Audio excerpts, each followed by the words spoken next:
कानपुर में 1600 करोड़ रुपए के जीएसटी फर्जीवाड़े का बड़ा खुलासा करने वाली पुलिस को अब एक और बड़ी कामयाबी मिली है। इस मामले में फरार चल रहा मुख्य आरोपी महफूज उर्फ पप्पू छुर्री आखिरकार पुलिस के हत्थे चढ़ गया है। आरोपी पश्चिम बंगाल में टीएमसी नेता के घर पर छिपकर फरारी काट रहा था। पुलिस जांच में सामने आया है कि चकेरी इलाके में बैंक कर्मियों की मिली भगत से करोड़ों का फर्जीवाड़ा अंजाम दिया जा रहा था। 1600 करोड़ के जीएसटी फर्जीवाड़े में फरार चल रहा महफूज उर्फ पप्पू छुरी अब पुलिस के गिरफ्त में है। कानपुर पुलिस ने उसे पश्चिम बंगाल से गिरफ्तार किया, जहां वह एक टीएमसी नेता के घर में छिपकर फरारी काट रहा था। पुलिस जांच में खुलासा हुआ कि आरोपी चकेरी इलाके में बैंक कर्मियों की मिली भगत से फर्जी खातों और संदिग्ध ट्रांजैक्शनों के जरिए करोड़ों रुपए का खेल कर रहा था। इस पूरे नेटवर्क के जरिए जीएसटी चोरी और फर्जी लेन देन को अंजाम दिया जाता था। इस फर्जीवाड़े का खुलासा उस वक्त हुआ जब बैंक से रुपए निकाल कर जा रहे आरोपी के साथियों के साथ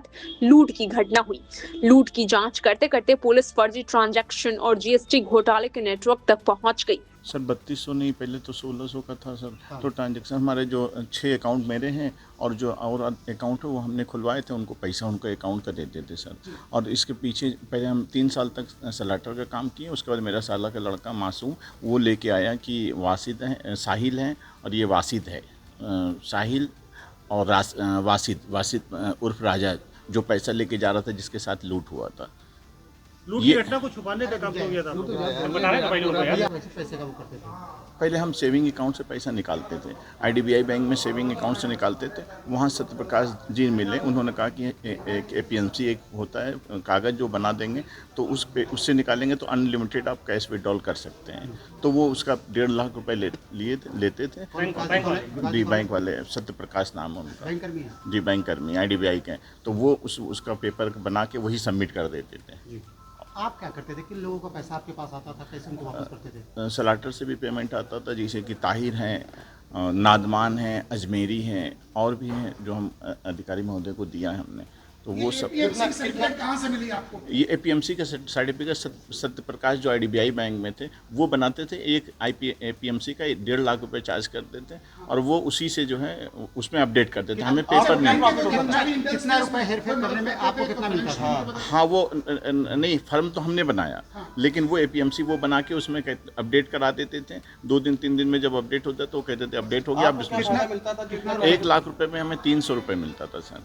1 लाख केवल 300। आप सर, आप मेरा घर देख लीजिए, अगर हम 3200 या 3600 करोड़ रुपए का होता तो सर हम पुलिस के डर, ये लगा ना कि लोगों ने इतना डर भर दिया कि पुलिस में इनकाउंटर, लेकिन पुलिस ने हमें कुछ ही तरह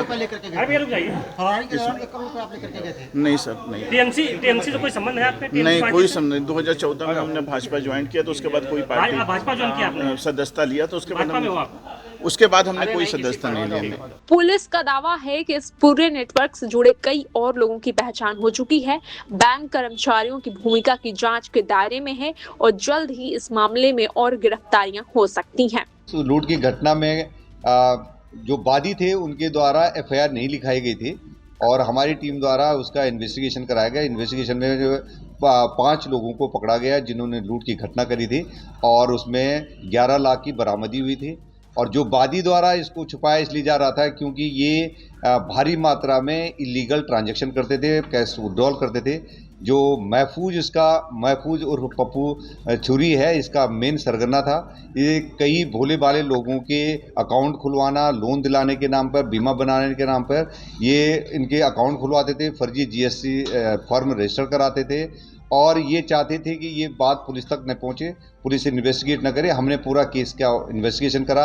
इनके परिवार के सहित 68 खातों का हम लोगों ने इनके ढूंढे। उन खातों में करीब 3000 करोड़ रुपए से ज़्यादा का ट्रांजैक्शन पाया गया है और इसमें जो बोगस जीएसटी फर्म बनी हुई है उनकी जांच पड़ताल की जा रही है। इनका नेटवर्क पंजाब, हिमाचल प्रदेश, दिल्ली और वेस्ट बंगाल और उत्तर प्रदेश में है। इसकी और गहनता से जांच पड़ताल की जा रही है। जीएसटी के अधिकारियों की भी इसमें मदद ली जाएगी और इनकम टैक्स के अधिकारियों की भी इसमें मदद ली जाएगी। इनके द्वारा, महफूज के द्वारा जो फर्जी एपीएमसी के जो सर्टिफिकेट बनाए गए थे, जिसकी वजह से ये भारी मात्रा में पैसा विड्रॉल करने में कामयाब रहा है। और इसमें जो पूछताछ में सामने आया है कि स्लॉटर और स्क्रैप व्यवसाय से इसका पैसा जुड़ा हुआ है। फिलहाल पुलिस आरोपी से पूछताछ कर पूरे सिंडिकेट की परतें खोलने में जुटी हुई है। 1600 करोड़ के इस जीएसटी फर्जीवाड़े में अब कई बड़े नाम सामने आने की संभावना जताई जा रही है।